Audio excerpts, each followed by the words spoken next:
Hi, so if you've been here before, welcome back. I'm so sorry that it's been a long time, but it's been a very strange year for everybody. We did manage to finish the van just in time for lockdown. Perfect timing as usual. For those of you that are new to the channel, my name is Nick. I'm Bronnie, and we also have a golden retriever called Ollie. And the van is called Oscar, and all together we're called Shevanigans. It's time for, at last, our van tour.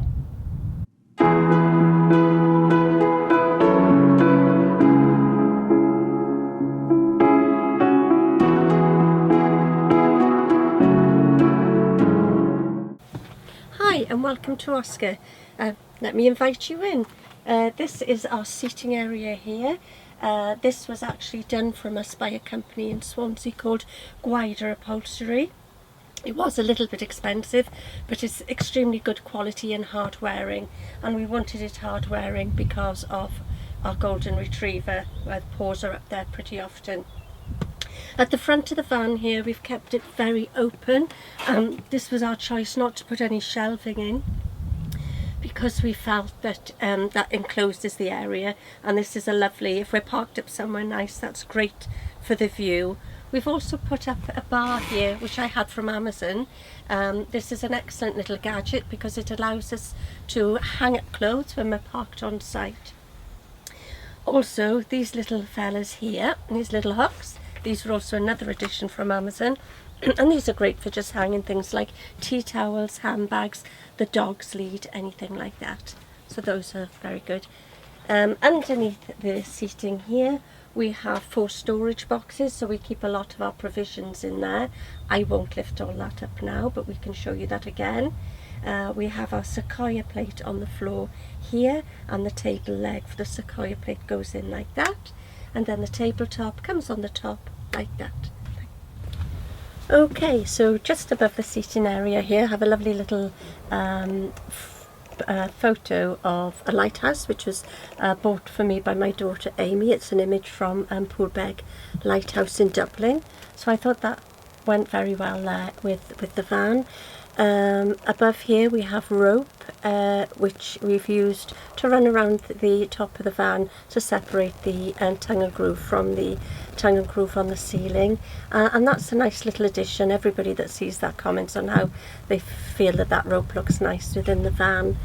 Our kitchen here on the left, we've kept this very simple.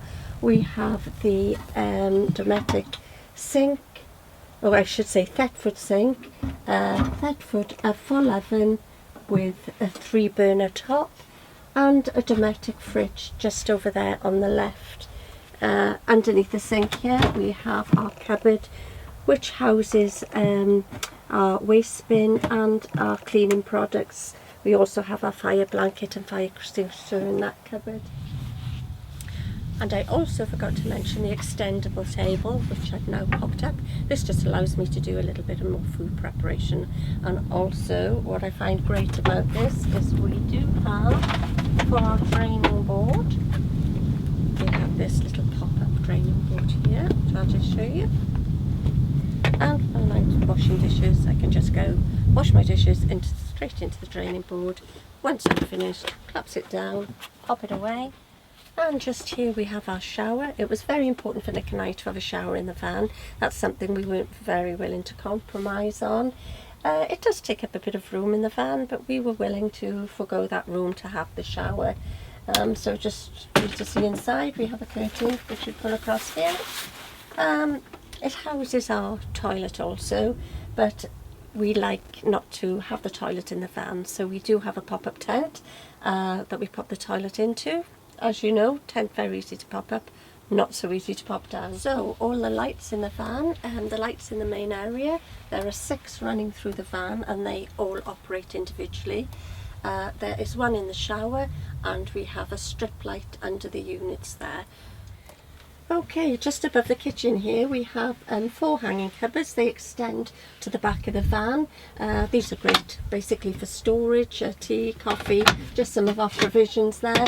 And right along we've got storage for some clothes at the bottom too there.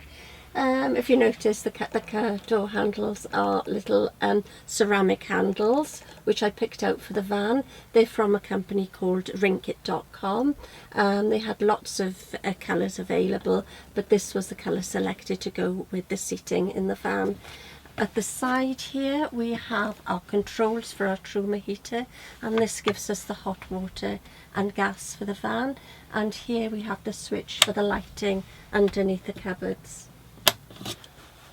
Okay, so one of the other things we didn't want to compromise in the van was the bed. We wanted a full-size bed for our comfort, as Nick and I are not youngsters anymore.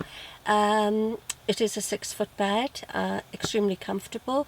To the right of the bed, Nick built in some storage units, and in each little individual slot there we've housed some storage boxes, which have proved to be great because the number of clothes that you can house in just one of these is quite a lot, and they're stored away, they're out of sight, keeping everything neat and tidied away.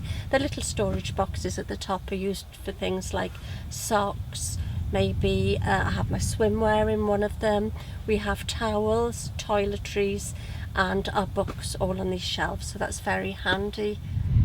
So I'm going to do the outside of the van, and now that my lovely assistant has finished with the inside. The first thing that we are so pleased with them is the wheels. We weren't too happy with the standard wheels. We never have been. They look too small for the vehicle. They used to look like this, and now they look like this. And that's it was a big purchase. I can't pretend that they were cheap, but I think it was worth it.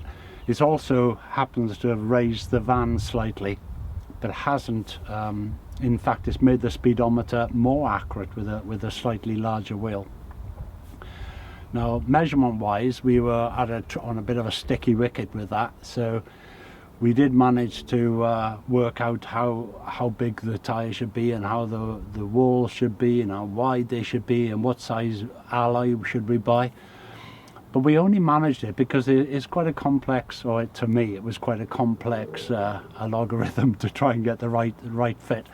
So I cheated, and what I did was I looked at One Man and His Whippet's video on tyres and wheels, and I took the measurements off that. He has a Crafter, which is virtually the same as a Sprinter, so that's exactly what we did. Bit of a cheat, but it's worked out fine for us. Up above you can see the awning for the vehicle. We don't have sidewalls for the awning, but the awning is obviously fitted to the side of the van like everybody else's awning. And then out it looks like this, and then back in again it looks like this. At the back of the van, the garage part, we had walled in the side, so we'd obviously had the electrics at the back, the battery and the electrics, and the inverter and all that was on the left hand side. That's all been boarded in and carpeted. It is well ventilated. And on the right hand side was the plumbing and the heating system. Again, that was walled in, and also the gas locker. Since the last video, we have actually had the gas locker. It's a gasset system, so now you can fill it from the outside. I was speaking to somebody and they didn't like the idea that you filled it in the gas locker itself, because when you release it, there's a release of gas and it could go all around the van. So that's what we've done. Storage wise, what we're using, obviously there's longer pieces in there that are stacked to the one side, but what we've done is we've used a series of boxes, just like this sequence of photographs.